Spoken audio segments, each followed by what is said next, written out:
Good morning, everybody. It's 10 o'clock, so we're going to get started here. I want to make sure we don't waste anyone's time. My name is Dave Stalzer with Axiomatic. Also with me today is Bruce Knorr, who is the supervisor of the Municipal Bureau here at the Department of Revenue. Before we get started, just a few housekeeping things. Number one, if you're participating in the audio portion of this through your computer speakers and you do not have a microphone, you'll have to type your questions in using the Ring Central Meetings group chat. I'll send out a test chat now, and you will see where you can just type those questions in. Of course, if you have a microphone or if you're on the conference call line, you can simply just ask your questions as they come up. So today we're here to talk about the Municipal Tax Rate Setting Portal, and in particular, the new MS-535 data entry interface. I think hopefully you're going to be excited about what you see today. We've tried to streamline the form as much as possible, and at the same time, we have worked on pre-populating as much information as we can for you. So I'm going to go through a brief PowerPoint here and talk about the layout of the 535 entry interface, and then we'll do a live software demonstration. So if you've been to any of our training sessions before, it'll look pretty familiar. So we like to start every training out by going through the overview of the basic tax rate setting process. So it begins with the drafting of warrant articles, which are a narrative of your proposed appropriation. Those warrant articles are represented numerically through your proposed budget, which for a town, city, or village would be your MS-636, 737, or 6C, excuse me. That proposed budget contains two key pieces of information: your proposed appropriations and your initial estimated revenues. Your proposed appropriations are brought forward and are represented on your MS-232 if you're a town, city, or village, and your MS-22 if you're a school district. Later in the year, towards September, you file your estimated revenues, and you get a chance to re-estimate those. The purpose of this being, when you do your proposed budget, you provide your initial estimated revenues, and as you move further through the year, you have a better idea of where your actual revenues might end up, so we give you the opportunity to re-estimate them. So once you've re-estimated your revenues and submitted that to DRA, they begin the process of setting tax rates. They take the difference of your MS-232 and your MS-434, which is the amount to be raised in taxes. That information is divided by the total valuation of your town or village district, which is represented on the MS-1 or MS-1B. From this, DRA creates a tax rate, sends it out to you, and you can begin your billing. Following the close of your year, you file the all-important MS-535 form with the department, which has your final appropriations and revenues for the year and contains details about your fund balance and equity information. So this process goes cyclically. So typically, as you're filing your MS-535 for the prior year, you're working on your warrant articles for the next year. Any questions so far? No. Okay, feel free at any point if you have questions to yell out. I do see a number of you have muted your lines, which is fine, but if you are asking a question and not hearing a response from me, it's most likely your lines. So today, all we're going to be talking about is the MS-535 and how you go through the process of filling out this form. So we're going to talk about an overview of the process, the overview of the interface itself. We'll do a live demonstration. We'll talk about the process for submitting the information, and then how do you print these forms. So the overview of the 535 process. The 535 form is filed by all towns, cities, and village districts. It's a report of your final appropriations, revenue, and fund equity.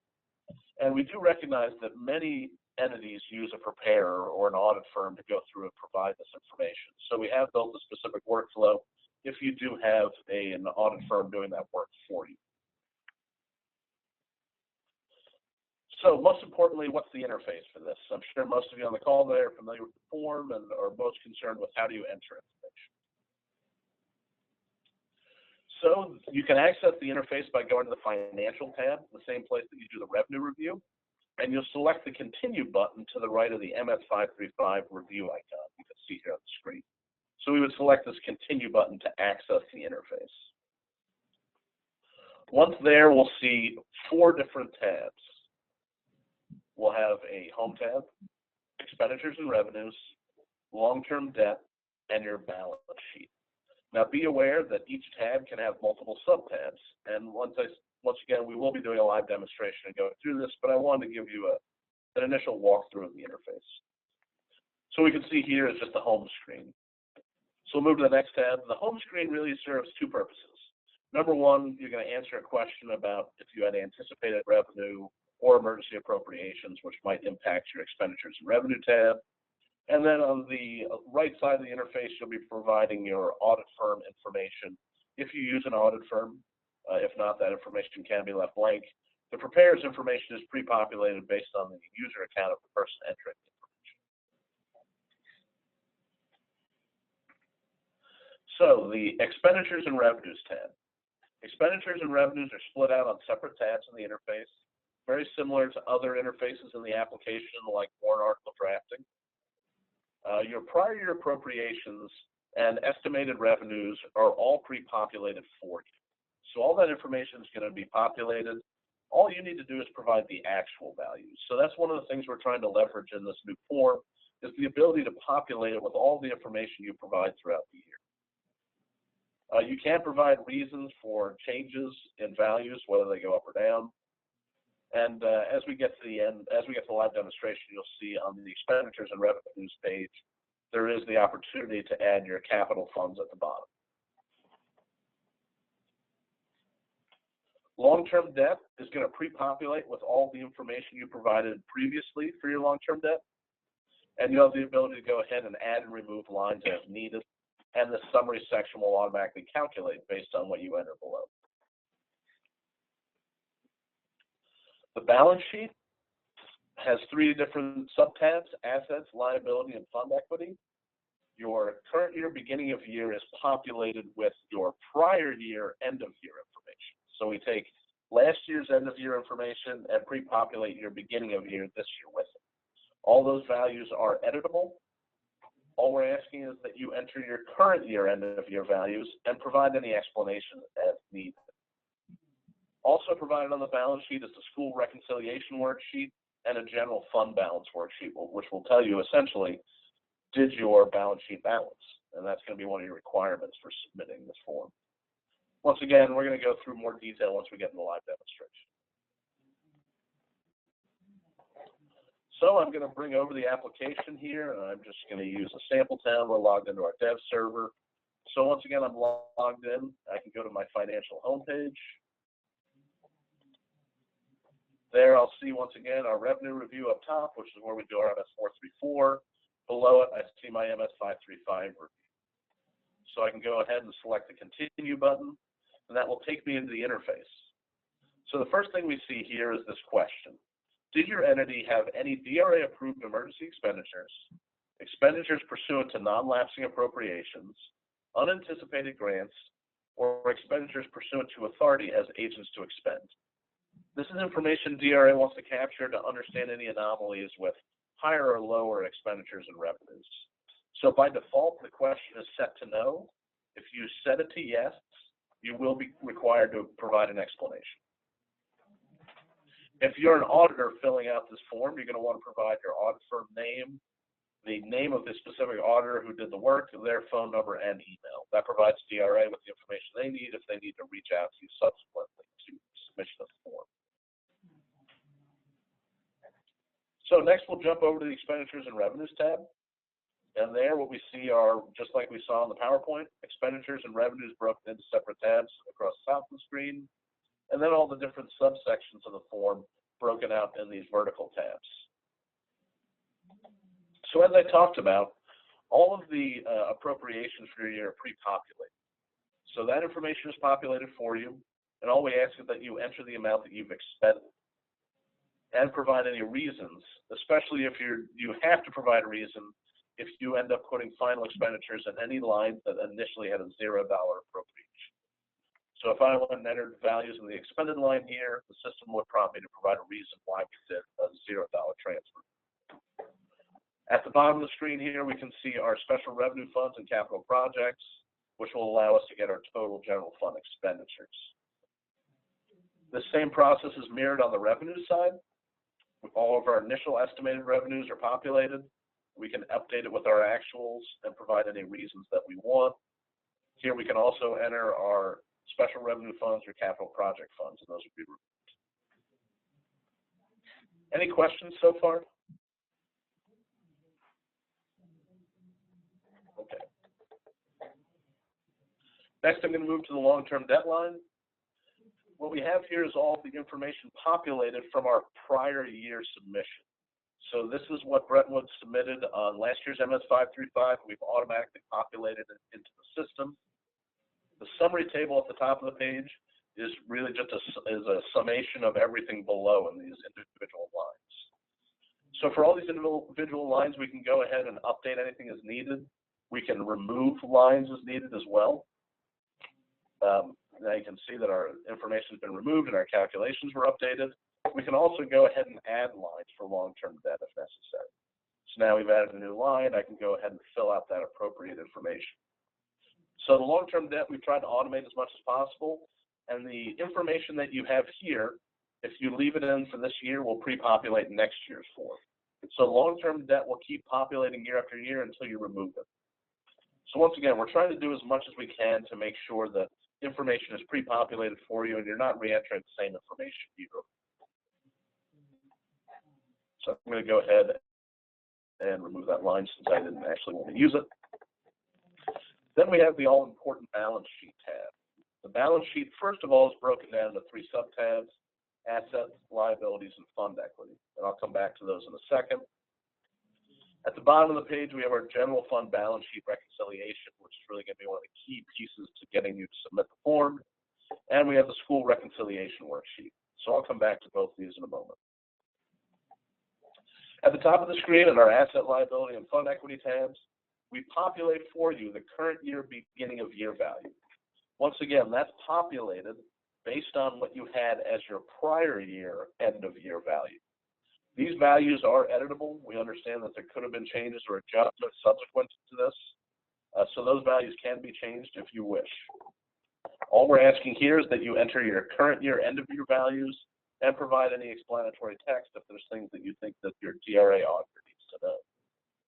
So no difference in the liabilities and fund equities tab. Same process. If you did notice in the liabilities, account code 2075 is automatically populated for you and is not edited. So the key to the form really is at the bottom of the screen here in the general fund balance sheet. What it's going to do is populate your total revenues and total expenditures from our expenditures and revenue tab. And it's going to look at the ending fund equity from the balance sheet. Well, essentially what it's going to do is look at your balance sheet and look at your revenues and expenditures and say, is the change in revenue expenditures equal to the change in fund equity? If those two numbers are equal, the system is going to say you're balanced, and that'll allow you to submit your information accordingly. So in this case, I'm just going to do something that I would highly recommend none of you do, which is go ahead and enter the overall values I need to create a balanced worksheet here. So I'm going to go ahead, I'm going to save and recalculate that. So now I've entered my bottom line for revenues, and go to my expenditures tab. This is certainly not how you would fill out your form, but I'm just doing this so you don't have to watch me go through line by line to make the adjustments. So now if we go back to the balance sheet, we'll see that we had a roughly $2 million change. And now we're going to go ahead and do the same thing on our balance sheet. I'm going to go ahead and enter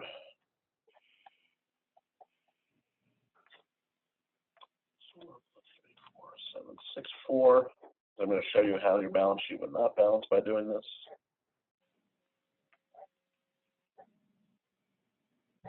And fund equity tab.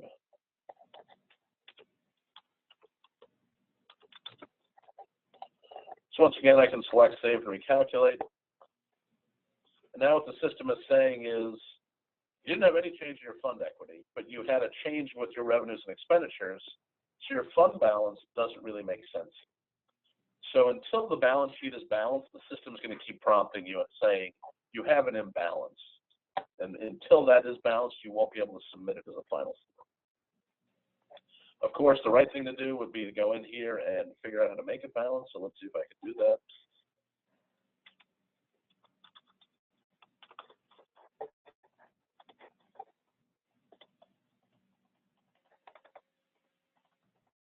So you get the point. I'm not going to sit here and work through the iterative math to show you how it would work, but essentially, until these balance, you won't be able to go forward.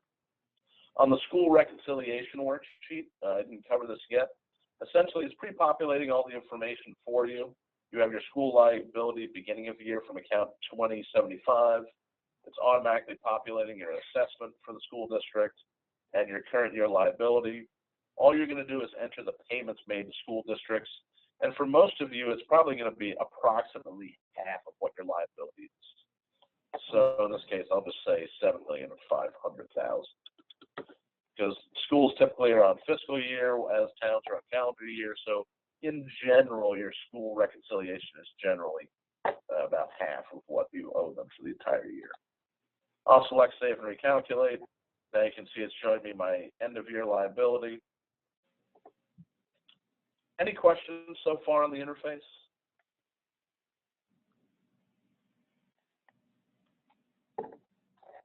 Okay. No questions. I'm guessing everyone likes what they do. So at any point, I can select my MS-535 report button. And what it's going to do is launch my SQL report. Of course, it's going to be in a draft format. It's just going to take a second to load here. And I can export that to various formats, in this case, PDF. So what this is going to be is a draft of our MS-535. This form layout is a little different than the other forms. We're trying to move everything to this streamlined layout because we've had a lot of feedback about ink and printers and making it as simple as possible. So this form is going to follow the same layout as the 535 has always had as far as content. Of course, every page is marked with the draft, and it's in the footer as well, including the date and time the form was exported. So at any point, you can run this form out to draft and load the information.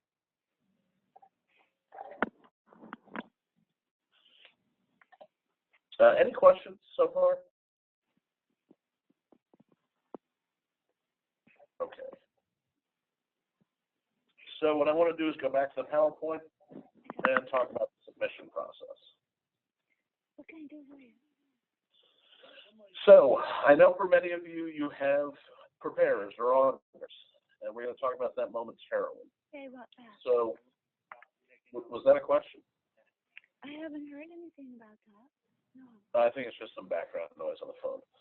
So first of all, municipal supervisors. So these are specific user levels in the system. Supervisors will have full functionality. They can enter data into the form and submit them. Municipal users will have limited functionality as they do in the rest of the application. You will only be able to enter data. A municipal user cannot submit the form as file. Finally, for preparers or audit firms using this application, many of you have already signed up or gotten approval from your towns to go ahead and be allowed to access the portal.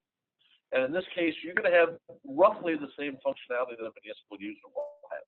You'll have the ability to data enter the entire form and then do a preparer submission process, which we're going to walk through. Okay, I will find out from you.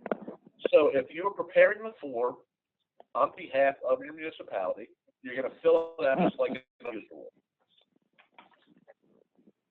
Once you're complete and you've completed filling out the form, you're going to select the Complete Auditor Preparation button, which you can see down here below. When you select that button, your municipality is going to be notified that the auditor has now completed their first draft of the form.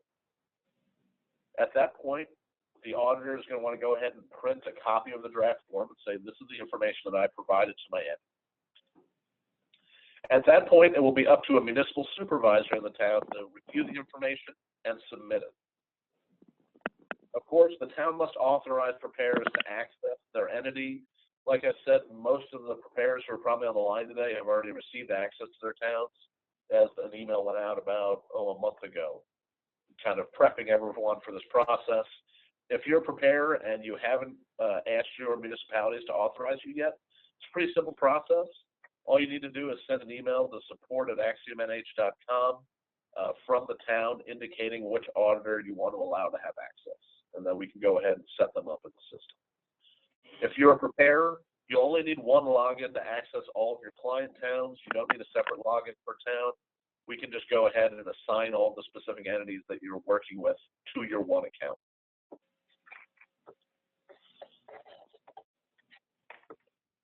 So the workflow for a preparer looks as like this. You'll start off here on the left by filling out the form as a preparer. You'll do all the data entry. Once you've prepared the form, you're going to want to export a copy of it for your records. I would suggest doing it as a PDF because that has locked values that can't be edited. And that is your form as the auditor saying, this is what I'm submitting to the town. It's up to the town or the city to submit the form to DRA, but we suggest that all the auditors who prepare forms on behalf of towns export a copy so you have a copy in your records of what you provide. From there, you'll select the Submit to the Municipality button. The information will be submitted to the municipality, and the municipal supervisor in that municipality will then go ahead and have the ability to submit it to DRA as a final form. Once they submit it to DRA as a final form, of course, they're going to have to export the form to a PDF, sign it, and upload it into the system like all of their forms are uploaded. If you wanted to upload the form, I'm just bringing the application over. You would go to your Home tab. At the bottom of your Home tab, go to the Financial tab in the Forms and Documents table, and there you'll see the ability to upload your signed copy of the 535 right here. To upload it, all you do is select the Upload Attachment link, and it walks you through the upload process. Any questions so far about preparers generating forms? Okay, very quiet group today. So what are the requirements to submit? You have to have a reason on any expenditure line with a $0 appropriation. So if you had a $0 appropriation and you enter a final expenditure on that line, the system is going to require you to enter a reason. Your balance sheet must be balanced. Those are the two primary criteria for submission. Like I said, at any point you can print a draft form. Once the submission is finalized to the state, you can print final forms that will not have draft watermarks. So this is what we talked about a moment ago. Following submission, you can print that final form. You'll want to sign it and upload it to the Financial Forms tab. Be aware that DRA can request a resubmission if they have an issue with your form. What they're going to do is click a button on their end, which is going to send you an email and say you need to resubmit your 535. It's going to roll the form back for you, like many of you have seen in other processes, and allow you to go back in and edit the information. Once you submit to DRA, your form will be uneditable unless they return it back to you for a resubmit. If you do get a resubmission request by DRA, you'll go in, make any adjustments you need to, and follow the same procedure to submit the form to the state. So I'll jump over once again to the software and just show you a few more quick items. If we go back to our Financial Home, we go to our 535 once again. If I go to my Expenditures and Revenue tab, if I entered values there, and then I went to submit the form. I'm sorry, I meant to go back to my Financial Home.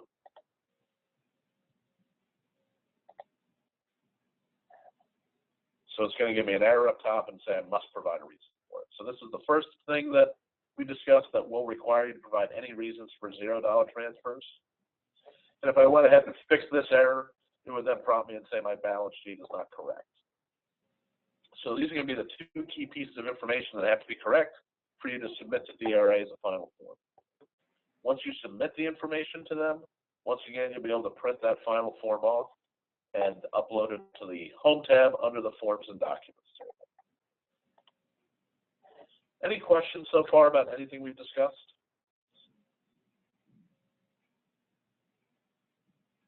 Okay. So, in closing, there are a lot of great resources on the DRA website, and this is the number one question we get is, how do I get to this web address? Very simple. You just select the help link in the upper right-hand corner of the application. It'll take you right to that DRA page, which will contain all the information about trainings, YouTube help videos, the user manual, which we're currently updating to reflect the new 535 process. Scrolling down onto page 4, we will see all the associated parties with the system, all your DRA advisors, your supervisor, and everyone on the technical support team. I do have a question coming in on the chat.